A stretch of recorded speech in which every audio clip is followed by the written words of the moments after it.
Anxiety, stress ఇటువంటి problems ని తగ్గించుకోవడానికి మనం గ్రౌండింగ్ టెక్నిక్ గురించి గత వీడియోలో తెలుసుకుందాం. ఈ వీడియోలో మన మనసుని ప్రశాంతంగా ఉంచడానికి, నెగిటివ్ థాట్స్ ని కంట్రోల్ చేయడానికి మరియు స్ట్రెస్ ని తగ్గించుకోవడానికి మరొక టెక్నిక్ ని మనం ఇప్పుడు తెలుసుకుందాం. దాని పేరే ABC టెక్నిక్. దీన్ని ఆల్బర్ట్ ఎలిస్ అనే ఒక సైకాలజిస్ట్ ఇంట్రడ్యూస్ చేసినారు. ఇది REBT రేషనల్ ఎమోటివ్ బిహేవియర్ థెరపీలో యూజ్ చేస్తారు. ABC టెక్నిక్ ఏ అంటే యాక్టివేటింగ్ ఈవెంట్, B అంటే బిలీఫ్, C అంటే కాన్సిక్వెన్సెస్. ఈ టెక్నిక్ ఎలా ఉపయోగపడుతుందో అదే విధంగా ఈ 3 స్టేజెస్ గురించి ఒక ఎగ్జాంపుల్ ద్వారా తెలుసుకుందాం. సపోజ్ మీరు ఎగ్జామ్ కోసం ప్రిపేర్ అవుతున్నారు. రేపు ఫైనల్ ఎగ్జామ్ ఉంటుంది. యాక్టివేటింగ్ ఈవెంట్ స్టేజ్ లో మొదటిగా మీ యొక్క మనసులో థాట్ వచ్చేది రేపు ఫైనల్ ఎగ్జామ్ ఉంది కదా అని. తర్వాత మీ యొక్క బిలీఫ్ స్టేజ్ లో ఏముంటుందంటే రేపు ఎగ్జామ్ నేను ఖచ్చితంగా ఫెయిల్ అవుతాను, నాకు ఏది గుర్తుండదు, చదివినంత మర్చిపోతాను అనే ఒక థాట్ రైజ్ అవుతుంది. ఆ తర్వాత థర్డ్ స్టేజ్ కాన్సిక్వెన్సెస్.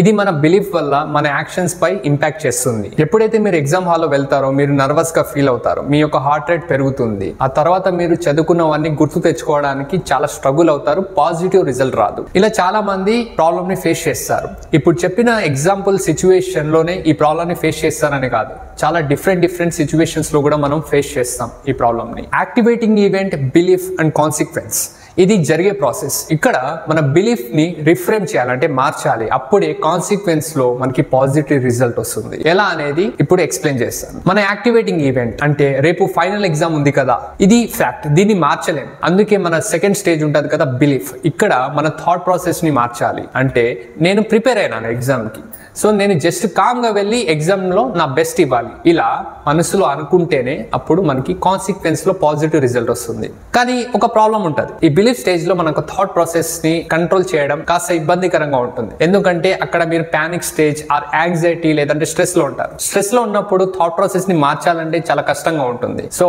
అక్కడ మన ఫోకస్ కూడా ఉండదు అంతగా. అందుకే మన స్ట్రెస్ ని తగ్గించాలి. ఎలా అనేది ఒక టెక్నిక్ ద్వారా తెలుసుకుందాం. దాని పేరే బాక్స్ బ్రీతింగ్ ఎక్సర్సైజ్. ఇది ఒక బ్రీతింగ్ ఎక్సర్సైజ్. ఇది 4 స్టేజెస్ లో ఉంటుంది. ఫస్ట్ స్టేజ్ లో మనం శ్వాసని పీల్చే టైంలో 4 సెకండ్స్ మనం కౌంట్ చేయాలి. ఆ తర్వాత సెకండ్ స్టేజ్ లో 4 సెకండ్స్ వరకు మన శ్వాసని లోపలే ఉంచాలి. ఆ తర్వాత థర్డ్ స్టేజ్ లో 4 సెకండ్స్ కౌంట్ చేస్తూ మన శ్వాసని బయటకి వదలాలి. ఆ తర్వాత ఫోర్త్ స్టేజ్ లో శ్వాసని 4 సెకండ్స్ వరకు బయటనే ఉంచాలి. ఇలా 4 to 5 టైమ్స్ మనం ఈ ఎక్సర్సైజ్ చేయాలి. ఆ తర్వాత మన యొక్క బిలీఫ్ ని రిఫ్రేమ్ చేసుకోవాలి. నేను ప్రిపేర్ అయినాను, జస్ట్ నేను కామ్ గా వెళ్ళి ఎగ్జామ్ లో నా బెస్ట్ ఇవ్వాలి, ఇలా ఎప్పుడైతే అనుకుంటారో కాన్సిక్వెన్స్ లో కొత్త మార్పులు ఏర్పడతాయి. కాన్సిక్వెన్స్ స్టేజ్ లో మీరు నర్వస్ గా ఉంటారు, మీరు కాన్ఫిడెంట్ గా ఉంటారు, మీ యొక్క ఫోకస్ ఇంప్రూవ్ అవుతుంది. అప్పుడు మీకు పాజిటివ్ రిజల్ట్ వస్తుంది. చెప్పినట్టుగా డిఫరెంట్ సిచ్యువేషన్స్ లో ప్రాబ్లమ్స్ ఫేస్ చేస్తారు. అదే విధంగా ఈ టెక్నిక్ ని డిఫరెంట్ సిచ్యువేషన్స్ లో కూడా మీరు అప్లై చేయగలిగితే పాజిటివ్ రిజల్ట్ వస్తుంది. సో ట్రై చేయండి.